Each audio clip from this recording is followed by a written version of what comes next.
Hi guys, good evening. Welcome back once again to the EdWord. I'm your host Eddie, and in tonight's video I will be discussing my thoughts and reaction to the latest episode of The Walking Dead, which premiered earlier tonight on AMC. Now, before I begin, of course, please be warned that this video is going to be full of big spoilers, juicy ones, not the good kind, the bad kind. And it was a pretty raw episode. So, like I said, this is going to be full of big spoilers. So if you're not caught up by this episode or the past couple episodes, don't keep watching or listening, as I will be going into spoiler details. So you have been warned. That being said, oh man. R.I.P. Shiva. This was one of those moments where, unfortunately, when I saw the Comic-Con trailer, and it's for a brief second, but we see Shiva, looks like she's in the woods, surrounded by walkers, I thought, oh no, they're going to kill her the way they do in the comics. Now, I don't really read the comics. I'm familiar with the storylines, so I kind of know what's coming, but at the same time, they could surprise us on the show. But clearly, they're being pretty faithful to the comic adaptation for All Out War, because she is one of just the many casualties of the war between the Saviors and the Allied survivor communities.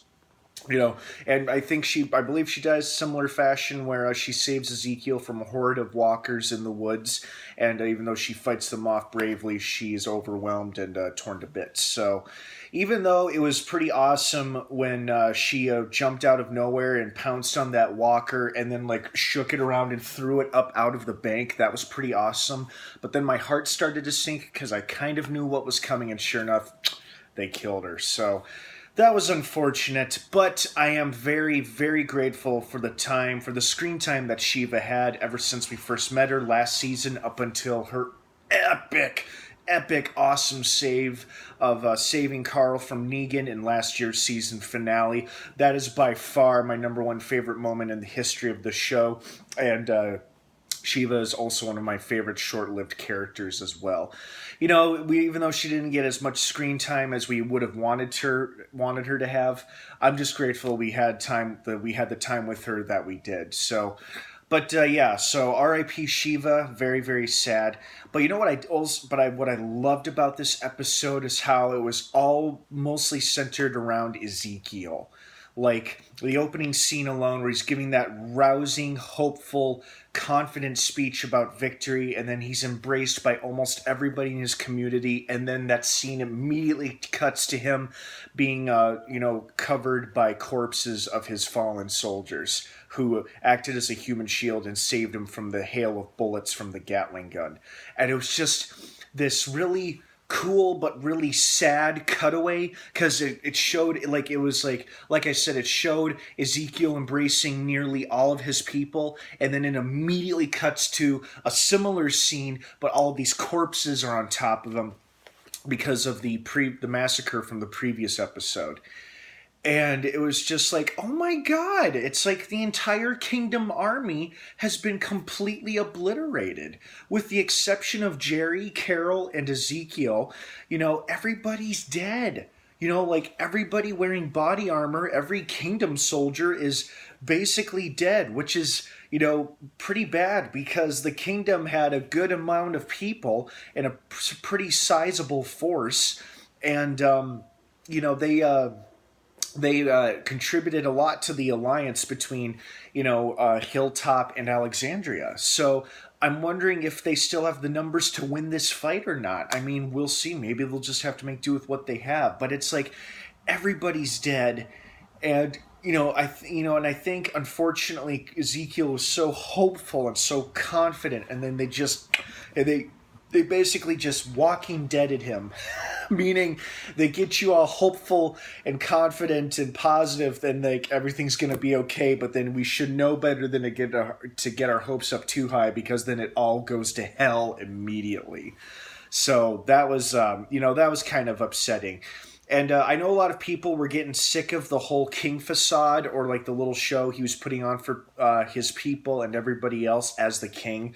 But I doubt we're going to be seeing any more of that anytime soon, because he is clearly shell-shocked very traumatized, probably is suffering from extreme survivor's guilt and remorse. He's lost his companion who was with him since the beginning of the apocalypse. You know, Shiva was more than just a pet or an animal he rescued. To him, Shiva was like his oldest ally and friend since the beginning of the apocalypse, because he told Carol in his story she was one of the last animals left at the zoo, and he found himself at the zoo when everything started to fall apart. And they escaped the zoo together, and they were on the road together. She saved him many times, probably from walkers and hostile survivors. And then they founded the kingdom together, and she became his symbol of positivity, a symbol of hope.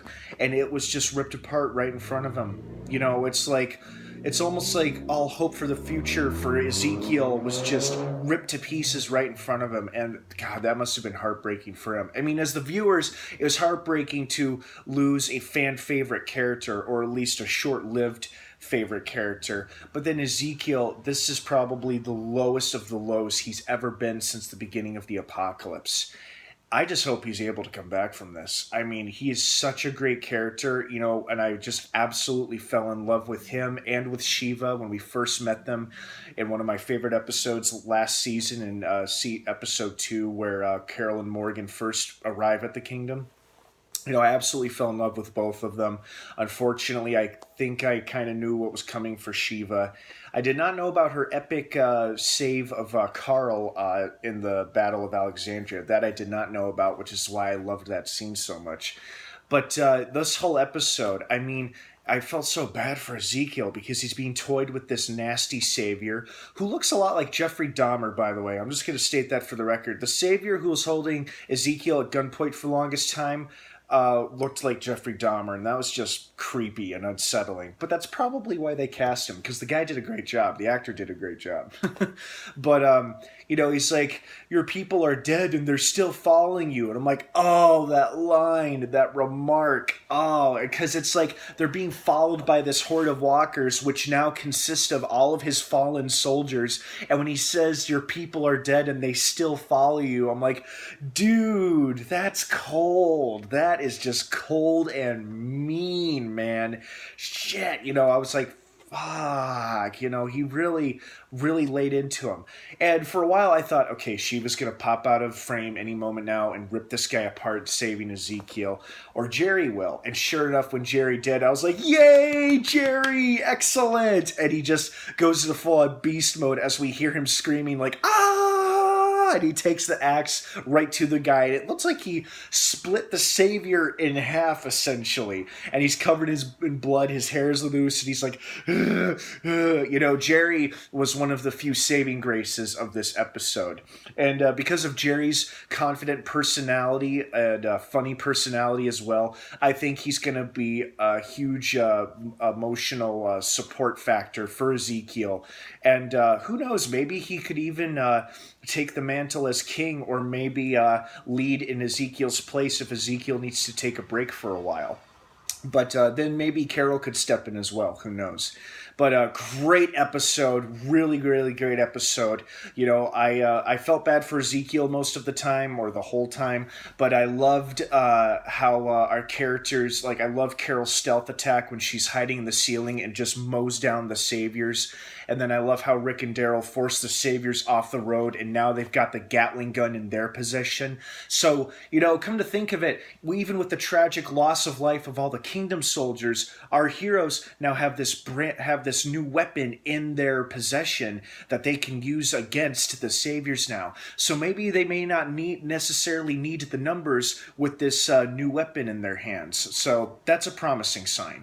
But, you know, I loved how we got like a little mini car chase. We had a zombie horde wreaking havoc on our good guys and our bad guys. We had one last final epic Shiva scene. You know, she went out like a badass, just ripping walkers apart, allowing the humans to escape, even though it was absolutely heartbreaking to watch her perish. You know, at least she went out a fighter, and she went out with a purpose, you know, saving her master and Carol and Jerry. And I'm sure a lot of people are going to hate me for saying that. They're going to say, no, she died for no reason at all. But, you know, it's how it played out in the comics, and obviously they adapted it to the show.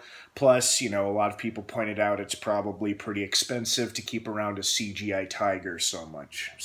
But like I said, I'm grateful we got the screen time with Shiva that we did, and she will always be and continue to be one of my favorite short-lived characters. So overall, great episode. I love the momentum and the pacing of this season. It's just like one thing after another with this season, and I'm absolutely digging it. Obviously, we've lost, quite a few characters already, but, we should take comfort in the fact that most of them have been ugly, nasty saviors that we don't like and don't care for. And they're getting their asses handed to them. Like, seriously, so many saviors died in this episode alone. And, they also, the most of them probably got what was coming to them. And we got to see our heroes in action. Carol being a total badass, kicking ass. Jerry being a badass, And now they've got a Gatling gun in possession, even though they've lost a tiger and most of the kingdom's fighting force. Now, I should say, I'm saying most of because I don't know if that was their entire army. Because, Diane is still alive. She was with Morgan and Aaron and when they attacked the satellite station. I'm sorry, Aaron. She was with Jesus and Morgan when they attacked the satellite station a few episodes ago. So Diane is still alive. She's still a Kingdom soldier. Oh, but she's probably going to be crushed when she hears about her fallen friends and comrades. But, I think there's still a couple of them left. There's just not as many of them now. Just really goes to show you how damaging them Gatling guns are. Like back in World War I and II, I believe, that's when they were most actively used. And just in general nowadays, how they can just mow people down. It's scary. But great episode. Great episode. Despite losing Shiva, that was pretty hard to watch. But like I said, she went out like a badass, I think. And even though it was sad, it was satisfying to see her take out several walkers in her final moments. Well, guys, what did you think of tonight's episode? Did you love it? Did you hate it because they killed Shiva? Or did you like it? Was there something you really enjoyed or didn't enjoy? Please leave your thoughts, opinions, and your feedback down below in the comments section. I'd love to hear from everybody. As usual, you may disagree with one another, of course. We're all entitled to our own opinions. Just please no internet trolling, and if you must disagree with one another, please keep it civil, respectful, and be civilized. Thank you so much for watching this episode review here on the EdWord. Hit that subscribe button as we continue to follow along Season 8 of The Walking Dead with brand new episodes every Sunday night on AMC, a new one premiering next week. Looks like we're going to be getting a glimpse as to what's been going on back at the Sanctuary with Gabriel, Negan, and the rest of the Saviors. Alright guys, have a great rest of the night. Thanks for watching, and of course, until next time, R.I.P. Shiva. And may the Force be with you.